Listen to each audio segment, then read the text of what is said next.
Hello, bienvenue dans ma chaîne Intuition de Jasmine, où je suis là pour vous parler de ma relation de flamme jumelle. Donc pour le dernier épisode, on a vu la dernière séparation, la lune de miel. Et donc dans cette vidéo, je vais vous parler donc de ce qui s'est passé durant les années de séparation. Parce qu'il faut savoir que c'est une relation flamme jumelle qui a duré un peu plus de 15 ans.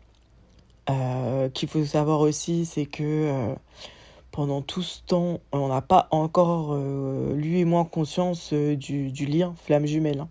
C'est-à-dire qu'on est là, pendant ces années, on va penser l'un à l'autre. Moi, en me disant, bah, c'est normal, c'était un peu mon premier amour, voilà, mais en comparant toujours ma relation avec lui avec les autres relations que je vais avoir, en se donnant un peu toujours des nouvelles, mais c'est tout, quoi. Voilà, en se disant juste qu'on a grandi un peu ensemble, que voilà, c'est normal qu'on soit un peu en contact, on a des amis en commun, mais on n'a vraiment pas du tout conscience du lien encore à ce moment-là. Donc voilà. C'est pour ça, je pense aussi que ça a duré un petit peu plus longtemps. Mais après, bon, chaque chose a sa raison, donc c'est peut-être pas pour rien qu'il fallait qu'on vive des choses pour découvrir certaines choses sur nous-mêmes. Donc voilà, je reprends. Alors, on s'est séparés. Enfin, le S m'a quitté. J'ai essayé de reprendre un petit peu contact avec ma flamme jumelle à ce moment-là. Je me suis retrouvée face à un mur. Il n'a pas du tout voulu reprendre contact avec moi. Donc, comme j'avais perdu le S et que j'avais perdu ma flamme jumelle, je suis tombée dans une dépression tout l'été, juillet, août 2009. Très grosse dépression.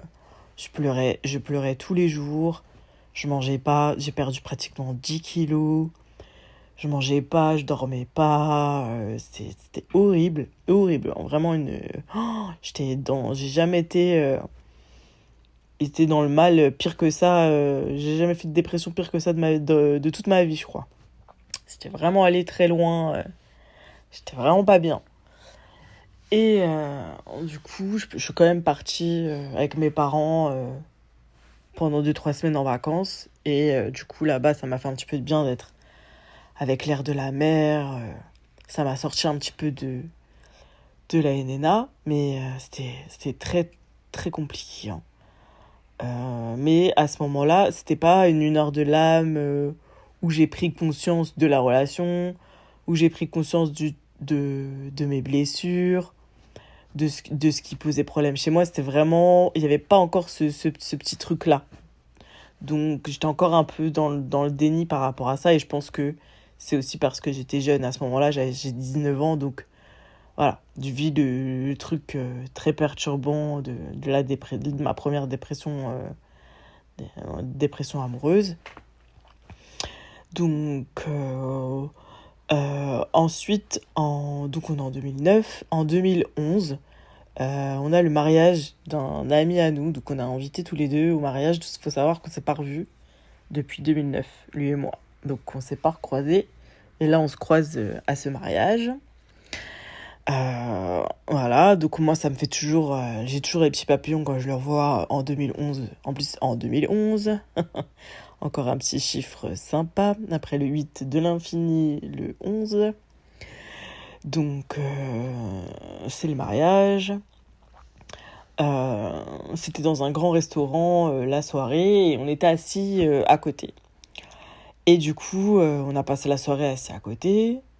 Donc voilà, moi j'avais toujours les petits papillons dans le ventre. Lui, il était un peu froid avec moi toute la journée, mais à la fin, il s'est un petit peu calmé, il rigolait un petit peu avec moi, il s'est un petit peu détendu, mais il y avait toujours... il était toujours froid. Mais bon, j'ai dit, bon, je peux comprendre avec tout ce qui s'est passé, voilà.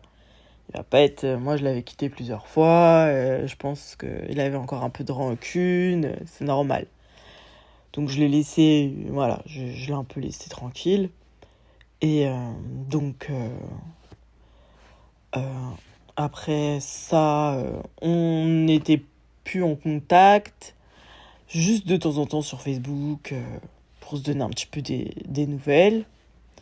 On souhaite un petit peu les anniversaires de l'un et de l'autre. Et donc de 2011 à 2016, donc on habite dans la même ville, il faut savoir que voilà, mais on s'est jamais recroisés. Et en 2016, il y a un pub qui ouvre à côté de chez nous. Et un samedi soir, j'y vais avec des copines et je lève la tête, il y avait un escalier en mezzanine et tout, et je vois des garçons que je connais de ma ville, donc je monte les escaliers pour dire bonjour, et quand je monte les escaliers, je vois ma flamme jumelle au loin sur le petit balcon, donc j'ai encore les papillons, dans mon ventre ça se fait encore, voilà, et je me dis oh là là, qu'est-ce qu'il fait là? Là on est en 2016, donc 6 ans plus tard tout ça, comment ça va se passer? Donc là, il me dit à peine bonjour, mais il me dit quand même bonjour, il est un peu tendu. Bon, je finis la soirée, moi je repars avec mes copines, et en fait, un mois plus tard, je retourne là-bas avec d'autres copines, et il est là encore, avec ses copains, qui sont aussi mes copains. Donc, on part, je lui dis bonjour, et là je me dis bon, j'ai pas envie que ce soit comme la dernière fois. J'ai pas envie qu'à chaque fois qu'on se croise, ce soit tendu, alors qu'on a des amis en commun, et que je l'apprécie beaucoup, et que quand je le vois, il y a toujours ce petit truc. Et je me disais que moi, à côté de ça, toutes les relations que j'ai pu avoir depuis lui, ça s'est mal passé. Donc je me suis dit peut-être que j'avais un karma à épurer par rapport à lui, et que du coup, il fallait que je fasse un peu mon mea culpa, donc je suis allée m'excuser. Donc voilà, je me suis excusée, je lui ai demandé pardon, je sais que j'ai pas été... je lui ai dit que j'étais jeune, j'avais 18 ans, que j'étais un peu... je pensais être amoureuse des deux, que je faisais pas attention à ce que je faisais à l'époque, mais que je voulais pas que... Parce que je savais que lui non plus, il avait toujours pas retrouvé quelqu'un... il s'était toujours pas reposé avec une fille. Il était toujours pas retombé amoureux, donc je disais, je voulais pas que ça le bloque dans ses futures relations qu'il allait avoir. Donc voilà, que je me suis excusée, que maintenant, on peut être amis. Donc voilà, il a accepté mes excuses, il a compris, on s'est serré la main. On a même pris une photo de groupe avec d'autres amis à nous. Ce jour-là, on a pris une photo tous ensemble. Ensuite, il m'a dit, bah tiens, il m'a donné un billet de vin, je crois, il m'a dit, vas-y, va nous chercher à boire 2 petits cocktails, comme ça on trinque, voilà, en tant qu'amis. Donc je vais chercher le verre, on rigole, on trinque à l'amitié, on passe une petite soirée sympa, il y a de la musique, on danse, et là à un moment donné, il y a une petite musique de zouk en fin de soirée, il me dit...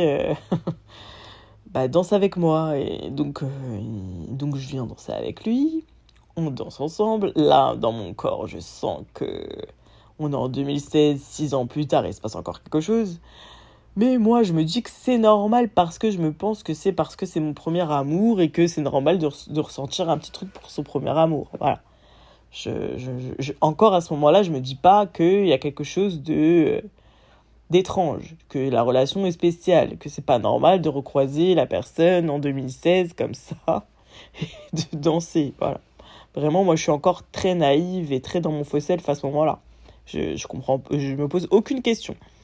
Donc on danse, en rentrant il me dit euh, ils vont me déposer avec son pote chez moi, chez mes parents, et il me dit, il me regarde dans le rétro parce que je suis derrière. Il me dit, tu rentres chez toi ou tu veux rentrer avec moi? Et là, je dis, bah non, je vais rentrer chez moi. Et donc là, il m'avait quand même proposé de venir passer la nuit avec lui. Et moi, je me suis quand même posé la question, mais je me suis dit, non, bon, je sais pas, après c'est trop loin pour rentrer chez moi. J'étais vraiment dans une question de logistique dans ma tête, parce que j'avais pas du tout conscience de ce que c'était notre relation à 26 ans, donc j'étais encore dans mon délire de, oh, bah c'est pas grave, voilà. Donc il me dépose chez moi, et après, en 2016, on a eu plus de contacts. Voilà, on se parlait un petit peu plus sur les réseaux. Il y a Snapchat qui est arrivé aussi, donc on se parlait sur Snap. On se parlait sur Instagram. On rigolait un petit peu et tout. Voilà, Donc, temps en temps, moi, il faut savoir que j'essaie de lui dire, de lui demander s'il voulait passer la soirée chez moi, qu'on se boive un petit verre tous les deux et tout. Mais il esquivait à chaque fois. Voilà, tout le temps il esquivait. Donc bon, je passais un peu à autre chose et je me disais, bon bah tant pis, c'est pas grave, voilà. Et du coup, en 2010, donc là on est en 2016, on s'est recroisés 2 fois, voilà. On se donne des petites nouvelles, on se recroise plus. Et en 2018, moi je travaille, donc on est 2 ans plus tard, je travaille à peut-être 30 minutes de chez moi, dans la même ville que lui, donc à 30 minutes de chez lui aussi, dans un centre commercial. Je suis assistante de direction dans le centre commercial et je vais à ma pause déjeuner. Je dis tiens, où je vais manger aujourd'hui, parce que dans le centre commercial, il y a plein de choses à manger. Je dis bah tiens, je vais aller au Quick. Et je descends au Quick pour prendre ma pause et commander à manger. Et j'arrive dans le Quick et qui était assis en train de manger avec ses collègues, ma flamme jumelle. Donc là, je vous avoue que là, quand même, en 2018, j'ai commencé à me poser la question. Et à me dire, ah, mais qu'est-ce que quand même, parce que bon, les autres fois que je l'avais croisé, en 2011 au mariage, c'était des amis à nous. En 2016, dans le bar, c'était un bar un peu pas trop loin de chez nous. Donc bon, je me posais pas plus de questions que ça. Je me disais que ça devait être normal qu'on se croise et tout. Parce qu'on habitait pas loin. Mais là, on était quand même à 30 minutes. C'est quand même... si je serais venu 5 minutes plus tôt, 5 minutes plus tard, je l'aurais pas croisé. Donc là, je commençais à me poser un petit peu des questions en 2018. Et je me dis, mais attends... Et en plus, quand on se croise, c'est très bizarre. Hein. Moi, j'ai encore les papillons, j'ai encore le cœur qui bat, j'ai encore ma petite boule dans l'estomac. Et du coup, donc je commande à manger. Je leur dis, bah, je peux m'asseoir avec vous. Je dis oui. Donc, ils me présentent un peu à son collègue, là, en rigolant. Donc, et ils finissent vite de manger, ils partent. Donc, moi, je remonte. Et je lui envoie un message. Je lui dis, ça va, t'as pu finir de manger. Et il me dit, tu m'as coupé l'appétit. Donc, tu vois, voilà, déjà encore en 2018, comment me croiser, ça peut te couper l'appétit. Il y avait un peu, voilà, c'était un petit peu, déjà, ça commençait à être un peu étrange, la relation. Voilà. Mais on a 28 ans, on se pose pas plus de questions que ça, même si je me dis que là, c'est quand même un peu, ça commence à être un peu le destin. Je commence à me dire, bon, c'est quand même étrange qu'il soit encore sur ma route. Donc, moi, je vais essayer en 2018, jusqu'en un peu en 2019, à le voir, à essayer de lui envoyer un peu plus de messages, etc. Mais il m'esquive. Voilà, continue un peu à m'esquiver. Je calcule pas. Et en 2019, donc 1 an plus tard, je vais dans un bar sur les grands boulevards à Paris. Et il était dans le bar juste en face. Et donc, c'est son ami qui m'a envoyé un message pour me dire que il était dans le bar en face. Donc, moi, je vais dans le... J'avais rendez-vous avec un ami. On n'est pas resté très très longtemps dans ce bar. Donc, je dis au revoir à mon ami. Je traverse, je vais dans le bar d'en face. Et là, je fais un premier tour dans le bar et je le trouve pas. Donc, je me dis, peut-être qu'il est parti. Je refais un deuxième tour, je le trouve toujours pas. Donc je me dis, bon, bah, il est peut-être déjà parti, dommage. Je refais un troisième tour, toujours pas. Et là, on me tapote derrière l'épaule et on me dit dans mon oreille, c'est moi que tu cherches. Donc je me retourne, je le vois, ma flamme jumelle. Je dis oui, effectivement, je te cherche, on rigole, tout ça. Et donc il me dit, bah, qu'est-ce que tu fais là? Je dis, bah, j'étais en soirée en face. Il me dit, ouais, c'est ça et tout, tu savais que j'étais là, c'est pour ça que t'es venu. Donc voilà, ce petit truc-là déjà qui commençait. Donc on est en 2019. Voilà, il me dit, tu payes ton verre. Donc je lui paye un verre, on trinque tous les deux. Il est avec ses copains, on fait un petit peu la fête tous ensemble. À la fin de la soirée, je les ramène à leur voiture. Donc on est dans ma voiture, je les ramène à leur voiture. On se taquine, on rigole, voilà. Et là, à ce moment-là, au même moment, moi je rencontre un collègue à moi au travail. avec qui j'ai un petit coup de foudre, avec qui je vais rester 3 ans. Donc on s'est recroisés avec lui en 2019 dans ce bar. J'ai essayé un petit peu de lui envoyer des messages, il me calculait pas trop, donc...